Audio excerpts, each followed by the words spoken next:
ואומנם האיש הזוכה לידיעת התורה, הוא הולך בין אנשים ונדמה כבן אדם.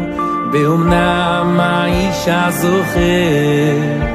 הזוכה לידיעת התורה, הוא הולך בין אנשים ונדמה כבן אדם. אבל באמת הוא מלאך, אדם עם בני תמותה, וחי חיי אצילות, ומרומם על כל תהילה. אבל באמת הוא מלאך, אדם עם בני תמותה, וחי חיי אצילות, ומרומם על כל תהילה.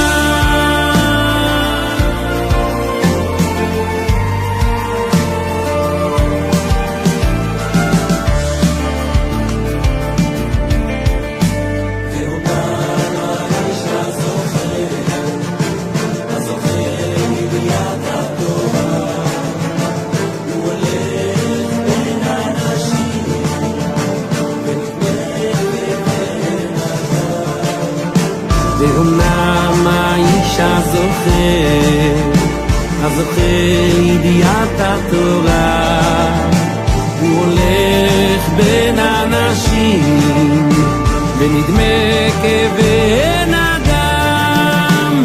אבל באמת הוא מלאך, אדם עם בני תמותה, וחי חיי אצילות, ומרומם על כל תהילה.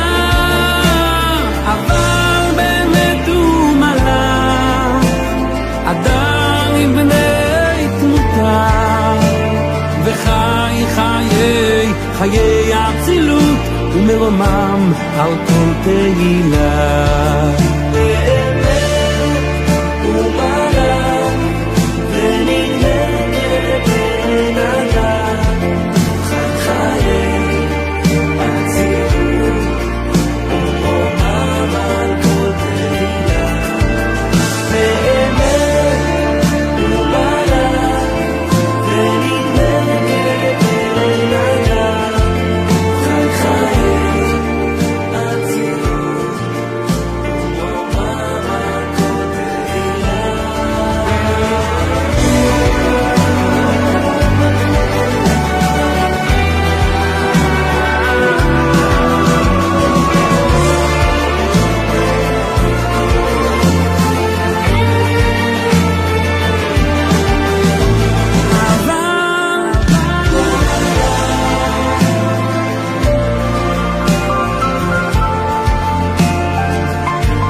וחי חיי אצילות,